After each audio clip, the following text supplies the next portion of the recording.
జై శ్రీరామ్. 2022 నుంచి 2025 ఆగస్టు వరకు మొత్తం 18 ప్రెడిక్షన్స్ అనేవి ప్రూవ్ అయ్యాయి. ఇవన్నీ కింద డిస్క్రిప్షన్లో ఇవ్వడం జరుగుతోంది. యుక్రెయిన్ అధ్యక్షుడు జెలెన్స్కీ 2026 జూలై లోపల ఆయన రిజైన్ చేయడం కానివ్వండి, లేకపోతే మరణించడం కానీ జరిగే అవకాశాలు ఎక్కువగా ఉన్నాయి. కన్యారాశికి అధిపతి బుధుడు. కన్యారాశిలో హస్త 4 పాదాలు, చిత్తా 2 పాదాలు, ఉత్తర 2, 3, 4 పాదాలు ఉంటాయి.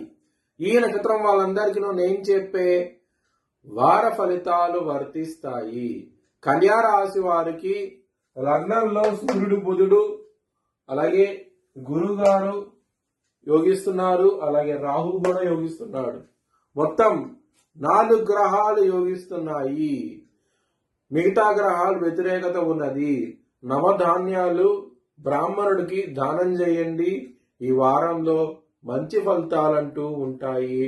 అలాగే నవగ్రహ టెంపుల్కి వెళ్ళండి, ఇంకా మంచి ఫలితాలంటూ ఉంటాయి.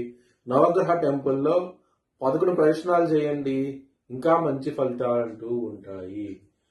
శనివారం రోజున ముఖ్యమైన పనులు స్టార్ట్ చేయకండి.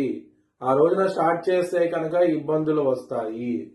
మీరు సోమవారం రోజున, బుధవారం రోజున ముఖ్యమైన పనులు స్టార్ట్ చేయండి, మంచి ఫలితాలంటూ ఉంటాయి. కెరియర్ పరంగా చాలా అనుకూలంగా ఉన్నది. ఈ వారము చాలా చాలా ఆనందంగా ఉంటారు. మ్యారేజ్ పరంగా ఇబ్బందులు ఉంటాయి. ఎందుకంటే ఇక్కడ సప్తమ స్థానంలో శని ఉన్నాడు, లగ్నంలో సూర్యుడు ఉన్నాడు. ఇద్దరు బద్ధ శత్రువులు. మ్యారేజ్ పరంగా ప్రాబ్లమాటిక్ గా ఉంటది, ఖర్చు విపరీతంగా ఉంటది. బిజినెస్ పరంగా పెట్టుబడి తగ్గించి పెట్టుకోండి, ఇబ్బందులు పడే అవకాశం ఉన్నది. ఈ వారంలో చాలా చాలా ఇబ్బందులు ఉన్నాయి, కొంచెం జాగ్రత్తగా ఉండండి. మ్యారేజ్ పరంగా ఇబ్బందులు ఉంటాయి, అలాగే హెల్త్ పరంగా కూడాను కొంచెం జాగ్రత్త తీసుకోండి. ఈ వారం అనేది అంత అనుకూలంగా అయితే లేదు, మీకు ఇబ్బందులు ఉన్నాయి. కాబట్టి విష్ణు సహస్రం పారాయణించిన హెల్త్ పరంగా మంచి డెవలప్మెంట్స్ అంటూ ఉంటాయి. లవర్స్ కి మాత్రం ఈ వారం అనేది అంత అనుకూలంగా లేదు మీకు. పంచమాధిపతి అయిన శని సప్తమ స్థానంలో ఉండి సూర్యుడి దృష్టి ఉండటం మూలంగా, అలాగే శని దృష్టి సూర్యుడి మీద ఉండటం మూలంగా లవర్స్ కి అనుకూలత అనేది తక్కువగా ఉన్నది. మీ పార్ట్నర్ కి ప్రపోజ్ చేయకండి, ఇబ్బంది పడే అవకాశం ఉన్నది ఈ వారంలో. అలాగే శత్రువులు అనేవారు అధికంగా ఉంటారు. ఈ వారంలో కొంచెం జాగ్రత్తగా ఉండండి. దెబ్బతీసే అవకాశాలు ఎక్కువగా ఉన్నాయి, దొంగ దెబ్బ తీసే అవకాశం ఉన్నది.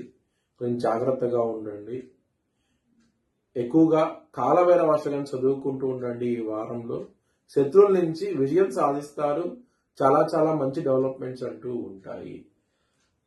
అలాగే ధనపరంగా కొంచెం ఇబ్బందులు ఉంటాయి, సకాలంలో చేతికి అందవు, యుద్ధం చేసే వాతావరణం అంటూ ఉంటుంది. మనీ పరంగా అవుతే కనుక ఈ వారంలో కొంచెం జాగ్రత్తగా ఉండండి. మీ భవిష్యత్ వివరాల కోసమై హెచ్చరిక తీసుకోవాలని సంప్రదించండి.